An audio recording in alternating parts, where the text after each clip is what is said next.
Nagbabalik po dito sa Kaitan in Action with PA, Alan Piapik tayo.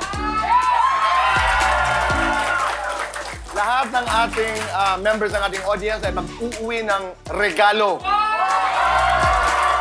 At ang iba sa atin ay mananalo ng 2,000, 3,000, 5,000, 10,000 pesos! Okay, tayo tayo. Maritim, tulong tayo. Last four standing ay maglalaro dito in 3, 2, 1, go!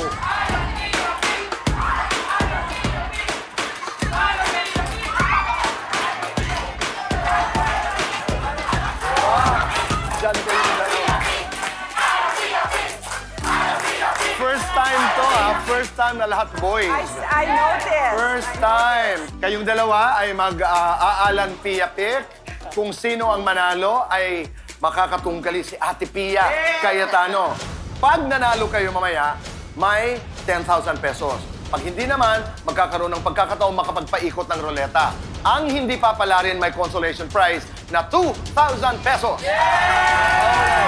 Alan Piapik. Klaro? In 3, 2, 1, go!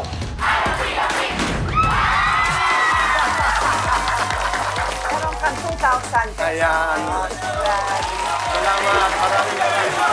Bago sila, maglalaro ka muna. Katunggali mo si Ate Pia ngayon. Ready? 1, 2, 3, go!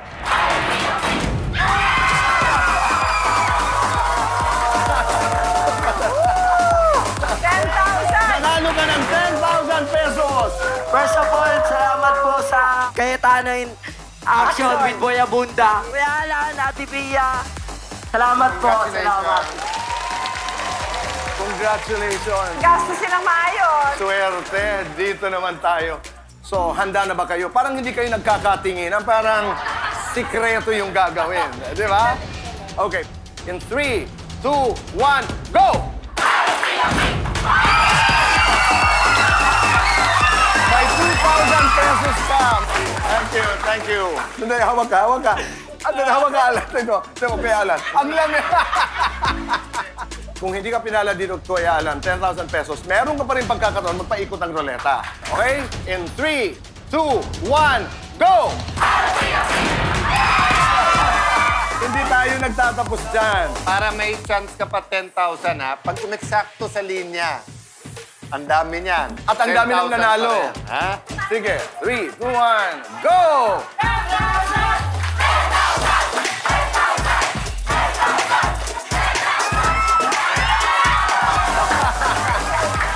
5,000 pesos! Galing! Bunda, salamat po. Nanalo 5K! Maraming salamat. Ang saya. Congratulations our winners. At ngayon naman, katulad ng nasabi namin, hindi kayo uwi na walang regalo mula sa Cayetano in Action. Meron tayo mga peanut butter rolls mula sa 7.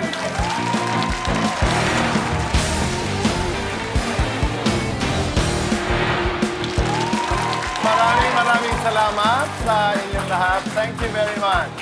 Kuya Alan?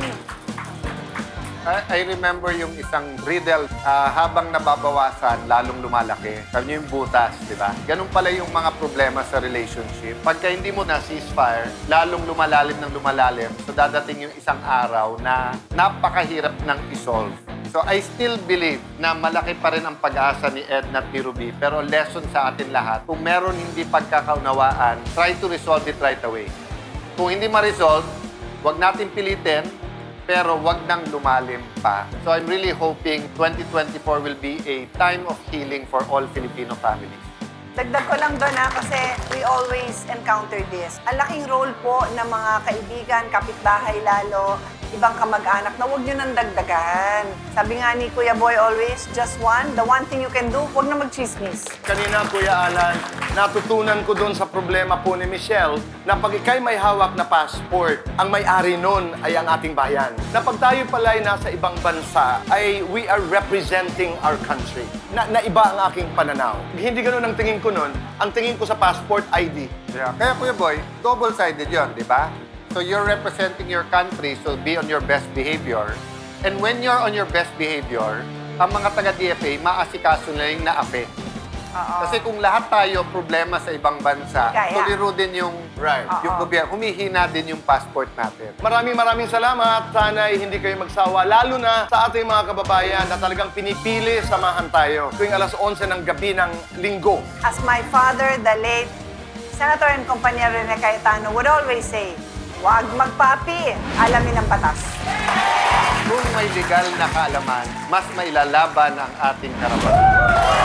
Doon tayo sa tama dahil sa batas, wala tayong kawala. Maraming salamat. See you again next Sunday. Dito lamang sa